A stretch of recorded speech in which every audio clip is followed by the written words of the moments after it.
Là c'est du plagiat, d'accord. Mais quand tu fais un truc et que tu n'es pas au courant que quelqu'un l'a déjà fait et que cette personne n'est pas du tout connue, ce n'est pas du plagiat, bordel. Mousse,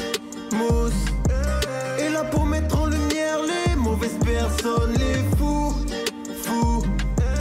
Faites entrer les gros tarés, de savoir elle vous éclabousse. Mousse, mettez-vous à l'aise car là on va se régaler.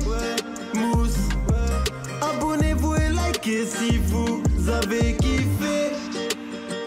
Ouais, c'est Mousse, bienvenue aujourd'hui pour une nouvelle vidéo et j'espère que tout le monde va bien. Messieurs, dames, avant de me tomber dessus, j'ai lu vos commentaires. Alors il y en a, vous me ratez pas. T'as beau faire des vidéos de 30-35 minutes, essayez d'y mettre du cœur, de la qualité. Le seul truc que vous allez noter en commentaire, c'est les lunettes. Le reflet sur les lunettes. Pas un merci pour le travail, bonne vidéo. Non, change tes lunettes, le reflet, j'y arrive pas. Et on a le niveau d'exigence, il est élevé, hein. J'espère que vous êtes aussi exigeant avec vous-même. Non, trêve de plaisanterie, j'ai pris en compte votre remarque et je vais m'acheter des lunettes anti-reflet.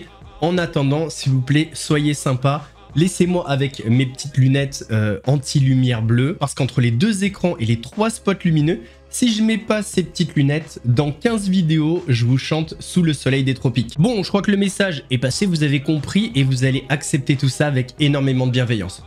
En tout cas, j'espère. Alors, aujourd'hui, de quoi on va parler? Je vous avais déjà fait 2 vidéos sur le scandale Copy Comic, ces humoristes qui avaient plagié des humoristes américains, et je me suis dit que la suite logique, c'était un autre sujet qui fâche, le plagiat sur YouTube. Oui, on va parler de ces vidéos, de ces concepts, de ces idées copiées parfois au mot près par des créateurs, et surtout, on va essayer de voir c'est quoi le plagiat sur YouTube, où est la limite entre l'inspiration et le vol pur et simple. On analysera quelques cas concrets, et certains sont devenus célèbres, et vous verrez que le plagiat, ça ne concerne pas seulement des petits youtubeurs qui copient des gros. Parfois, ce sont des très gros créateurs au top du top qui sont suspectés et accusés d'avoir plagié. Avant de partir pour cette nouvelle vidéo, c'est le moment de soutenir la chaîne et moi-même en mettant votre plus gros pouce bleu, votre meilleur commentaire. On n'oublie pas de s'abonner et d'activer la cloche pour pas rater les prochaines vidéos. On fait de même sur la chaîne secondaire, la chaîne Laurent Delamousse, où vous avez des vidéos actualités quasi quotidiennes. On me rejoint sur Instagram, sur TikTok, sur Twitch, pour pas rater les lives du dimanche soir où on est de plus en plus nombreux. On va chercher à boire, à manger, on se met à l'aise. Et moi, je m'occupe du reste. Petit message de prévention avant de partir. Ce n'est pas parce que je parle de certains youtubeurs dans cette vidéo que je les déteste ou que je veux me les faire. Quand je dis je veux me les faire, vous avez compris de quoi on parle. Non, la vérité, c'est que j'apprécie le contenu de certains youtubeurs dont on va parler aujourd'hui. Le plagiat, c'est quand quelqu'un reprend une œuvre sans autorisation. Sur YouTube, on peut prendre plusieurs formes. Le vol direct. Un youtubeur qui réupload une vidéo entièrement sans permission. Le copier-coller. Un script, une blague ou une mise en scène repris au mot près. Le concept recyclé. Quand une vidéo reprend une idée unique et la reproduit sans mentionner l'original. Et là, on a un vrai débat. Où s'arrête l'inspiration et où commence le plagiat? Est-ce que refaire un concept, c'est forcément du vol? On va voir ça avec des exemples. Autre question ou interrogation. Que dit YouTube sur le plagiat? Alors, YouTube a mis en place des règles pour lutter contre ça. En gros, si vous volez une vidéo complète, vous risquez un strike et la suppression de la vidéo. Si vous copiez un script ou une mise en scène au mot près, l'auteur peut faire une réclamation DMCA. Troisième cas, si c'est juste une idée, bah là c'est plus compliqué. En vrai, YouTube protège surtout les grosses chaînes. Il est rare qu'un petit créateur réussisse à faire supprimer une vidéo plagié par un gros youtubeur. Prenons un exemple, on va faire le test. J'ai téléchargé la vidéo de Sylvain Lévy quand il répond à Pierre Chabrier, une vidéo qui a fait 12 millions de vues, et je l'ai exportée sur une autre chaîne qui est monétisée, qui s'appelle Moustaki, c'est une ancienne chaîne de jeux vidéo, et on va voir si YouTube fait quelque chose contre ça. Parce que techniquement, je pourrais poster la vidéo, me faire de l'argent avec, bon, jusqu'à un strike, mais en attendant le strike, je pourrais encaisser des euros. Sachez qu'après avoir attendu la vérification, je peux très bien activer la monétisation. Bam. Je poste la vidéo publiquement. Et là, je peux gagner des euros avec le contenu d'une autre personne. Évidemment, je ne vais pas le faire. Et en plus de ça, cette vidéo durerait approximativement 1 heure sur la plateforme, qui est logique. Et là, on est dans le cas le plus facile à cramer. J'ai volé une vidéo complète. Et c'est ce qui se passe sur TikTok, où pas mal de petits malins reprennent les vidéos YouTube, les mettent sur TikTok et se font de l'argent comme ça. Mais prenons le cas d'un très gros créateur de contenu dont on a déjà parlé dans la vidéo Copy Comic, qui a en fait volé l'idée d'un autre créateur de contenu plus petit. Oh, facile. Oui, bonsoir. Oui, bonsoir, c'est Carmine. Allô, monsieur Bouchard? Oui? Ouais, Norman Tavo, 5ème B en 99. Oui? Écoutez, j'aurais une petite question. Est-ce que vous pouvez me poser un problème de maths comme si on était au cours? Vous pourriez me refaire ce petit cours sur la trigonométrie, là? Bon, bah très bien, si vous voulez, je vais vous faire un petit cours de maths. Bien sûr, grand 1, petit a. La trigonométrie est une branche... L'enfant aura un bonbon. Carmine? Petit Kinder. Et le pire, c'est qu'après ça, il y a certains qui oseront quand même dire... Ah bien sûr, c'est qu'une coïncidence. T'es juste jaloux de lui parce que t'es qu'une merde et que t'as moins d'abonnés que lui. Sinon, je peux faire une photo avec vous. C'est pas pour moi, c'est pour ma petite soeur qui est fan de vous. Ma petite soeur qui est morte. Alors, il a pris la même blague, le même déguisement, la même situation, le même prof de maths, tout ça dans une vidéo avec le même putain de titre. Dire que c'est une coïncidence juste après ça, c'est comme si on faisait ça. Mec, pourquoi t'es exactement habillé comme moi? Ça, mais c'est une coïncidence. Avec la même montre et les mêmes bracelets, positionné exactement la même chose. Ah, mais tu vois le mal partout, c'est une coïncidence, je te dis. Le youtubeur s'appelle Carmine et je vous mettrai le lien de sa vidéo en description. Dans cet exemple, c'est l'idée qui a été copiée et on est d'accord que c'est assez flagrant. D'ailleurs, il n'y a pas que l'idée, il y a plein de détails, le fait de prendre également un prof de maths, la tenue, etc., etc. C'est cramé. D'ailleurs, c'est pas étonnant quand on connaît la proximité entre Norman et Kader Aoun. La vraie question, en fait, qu'il faut se poser, c'est où est la limite? Dans l'art, la musique, le cinéma, les vidéos, l'inspiration, ça fait partie du processus. Mais sur YouTube, certains sont allés un petit peu trop loin dans l'inspiration. Alors, est-ce que refaire un concept, c'est mal?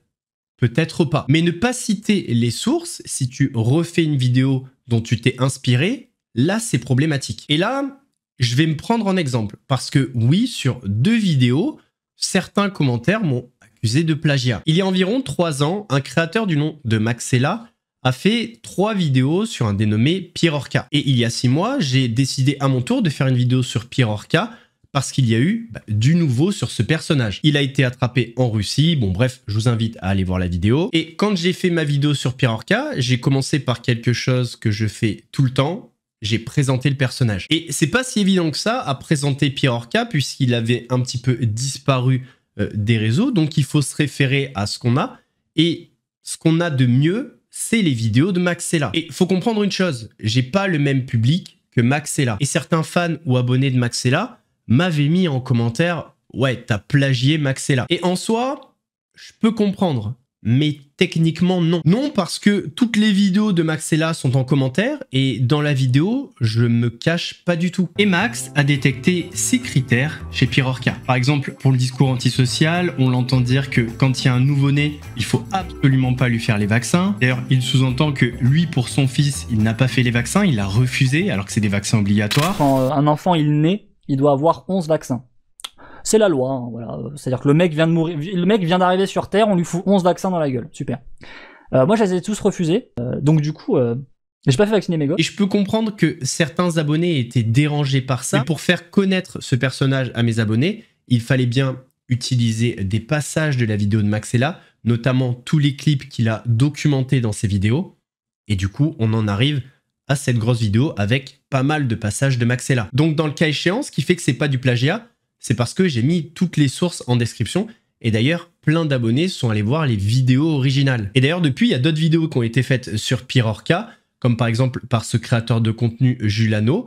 Donc on a l'utilisation de clips de Maxella, mais ce qui est important, c'est que dans la description, il y a effectivement les vidéos originales. Quand vous faites de la création de contenu, il y a des choses que vous ne pouvez pas inventer, que vous ne pouvez pas raconter. Donc vous êtes obligé d'utiliser le contenu d'autres personnes, mais l'important, c'est de le sourcer. Et là, je vais prendre un autre exemple qui me concerne, qu'on m'avait reproché, c'était en novembre 2023, à ma vidéo sur Norman. Lors de cette vidéo, j'avais utilisé des extraits de la vidéo du Roi des Rats. Dans la vidéo du Roi des Rats, on avait le témoignage de jeunes filles qui avaient été floué ou abusé par Norman. Et si j'avais fait cette vidéo, c'est parce qu'il y avait une actualité, le procès de Norman justement. Et comme tout à l'heure, pareil, j'ai présenté Norman, j'ai présenté l'affaire et évidemment j'ai utilisé les passages de ses témoignages. Et je pense que c'est la meilleure solution. Je vais pas parler à la place de ces 5 victimes, elles ont des choses à dire et elles ont envie de les dire. Et la vidéo du roi des rats était une base incontournable puisque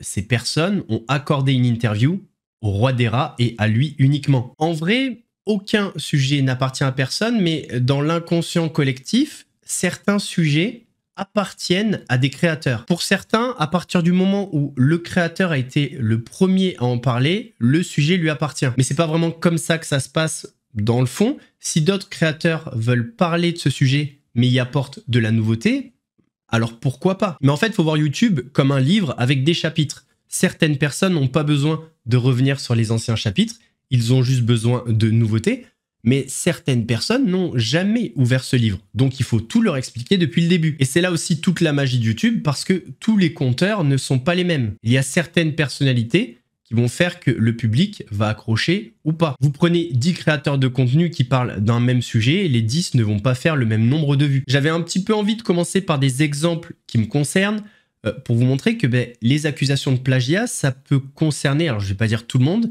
mais pas mal de créateurs. Sauf que le plagiat, il a une définition simple.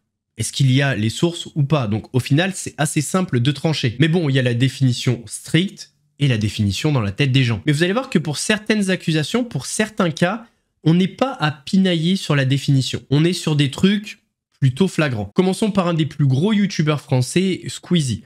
Alors Squeezie, pendant assez longtemps, même encore aujourd'hui, il a été accusé d'avoir plagié un des plus gros youtubeurs mondiaux, PewDiePie. Et il n'a pas été accusé pour rien, il y a pas mal d'extraits, pas mal de clips, et à l'époque, Squeezie s'en était moqué. Alors ce que j'adore avec les gens qui traitent de plagieurs, c'est que généralement, ils traitent les gens de plagieurs pour rien. Autant si tu fais quelque chose qui ressemble très fortement à ce que quelqu'un de, entre guillemets, connu a fait, là c'est du plagiat, d'accord. Mais quand tu fais un truc et que tu n'es pas au courant que quelqu'un l'a déjà fait et que cette personne n'est pas du tout connue, ce n'est pas du plagiat, bordel. Yo tout le monde, c'est Squeezie et aujourd'hui on se retrouve sur le jeu 9P3 UIO ACTA VTF et ça va être vraiment top puisque il paraît que ce jeu est... Excusez-moi monsieur, ça va pas être possible, je suis désolé. On me signale que quelqu'un qui habite à Hawaï a déjà fait une vidéo sur ce jeu. Il a fait 10 vues et il a 2 abonnés, hein. Et si ça continue, il va falloir créer ces jeux soi-même maintenant. Alors, il a pas tort en vrai parce qu'on ne peut pas savoir tout ce qui se passe dans le monde. Mais là, les reproches qu'on lui fait, c'est pas avec un Hawaïen qui a fait 10 vues, mais avec un des plus gros youtubeurs mondiaux, PewDiePie, qui a aujourd'hui 110 millions d'abonnés. Pour vous donner un ordre d'idée, aujourd'hui, Squeezie a presque 20 millions d'abonnés. Et le rapport de force était à peu près le même à l'époque. Bon ok Mousse, on reproche à Squeezie d'avoir plagié PewDiePie, mais sur quoi? Eh bien déjà sur les vidéos où il jouait à des jeux vidéo, ce dont il se moque dans l'extrait qu'on vient de voir. Et vous allez voir que les ressemblances sont assez dérangeantes, on va dire. Il y a un espèce de bruit d'eau, c'est soit le tuyau, soit nous qui... D'accord, donc cet homme peut faire du breakdance. Le mec qui se met sur la tête, qui tourne sur eux, lui il le fait sur les toilettes. Wouh! Tournicoti, tournicota. Alors... Which I'm very happy about. And I love how I can spin on the fucking toilet. I don't know about you bros, but I like to spin on my toilet. Wow. Eh mais elles vont arrêter de me faire chier, c'est là. Wesh, check. Ah, ok. That hand wants a high five. I've seen enough hands. I want to... There you go, grab my ball, sir. Oh, Teddy! Whoa! What? Teddy! Teddy, it's terrible! Teddy, what are you doing here? Pits, you will die. Shut up, Teddy! What the fuck? Teddy, y'a un monstre qui nous suit. Allez, viens avec papa.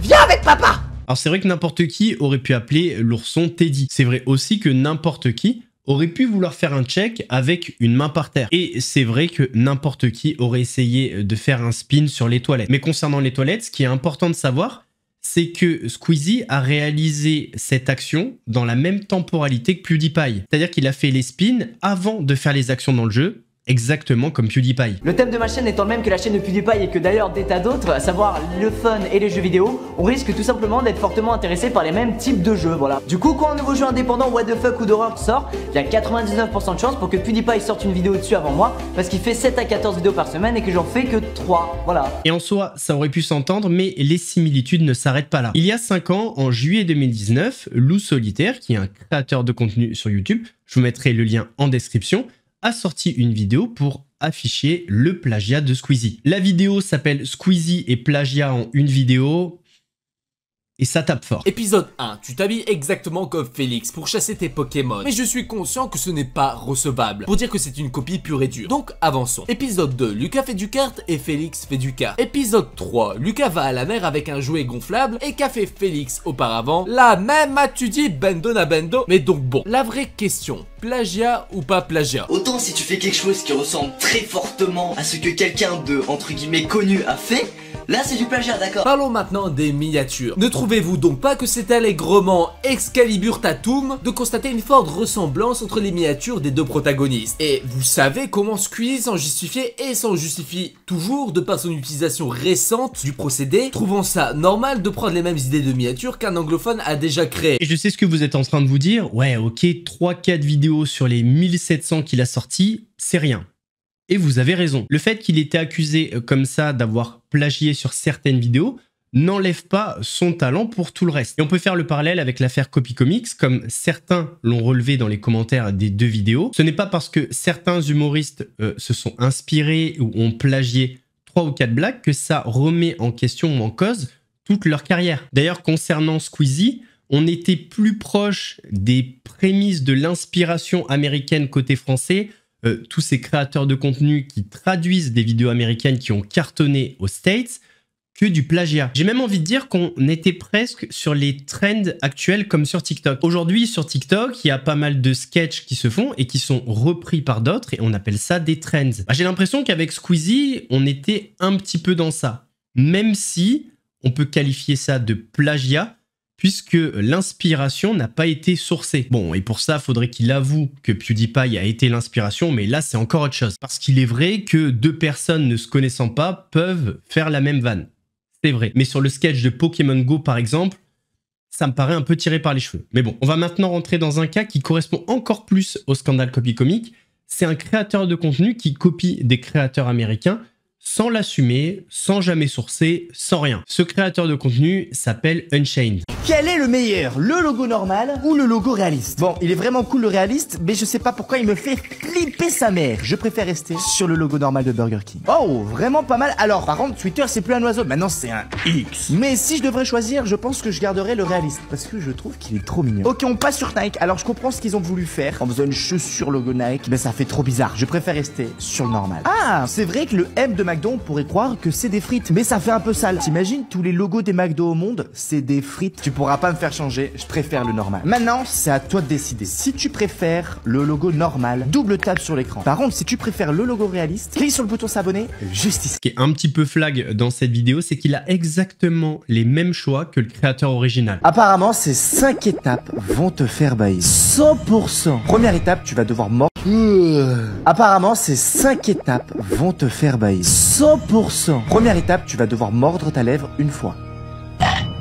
Ow. Deuxième étape, tu vas devoir gratter ta tête. J'avoue, ça paraît bizarre, mais tu vas voir. Maintenant, concentre-toi bien, tu vas devoir cligner des yeux 12 fois. On le fait ensemble? 1, 2, 3, 4, 5, 6, 7, 8, 9, 10, 11, 12. Maintenant, pour savoir si t'as bien suivi, double tape l'écran pour liker la vidéo. Avant que je te présente la dernière étape. La seule chose que tu vas devoir faire, c'est bouger ta tête de gauche à droite comme ça. Hop là, pas trop. Et...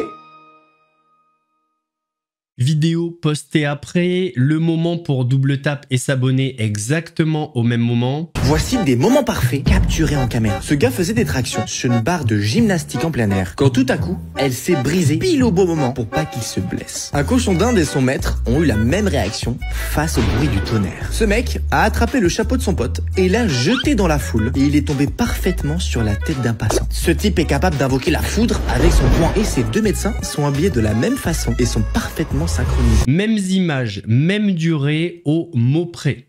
Au mot près. Est-ce que tu as un esprit normal? Je vais te donner une série de questions où tu vas devoir y répondre le plus rapidement possible. Pour commencer, choisis un nombre entre 1 et 10. C'est bon? Ok, cool. Maintenant, est-ce que tu as un esprit normal? Je vais te donner une série de questions où tu vas devoir y répondre le plus rapidement possible. Pour commencer, choisis un nombre entre 1 et 10. C'est bon? Ok, cool. Maintenant, tu vas doubler le nombre que tu as choisi. T'arrives à suivre? Rajoute 8 à ce nombre. Divise-le par 2. Et maintenant, soustrais le nombre que tu as choisi au début.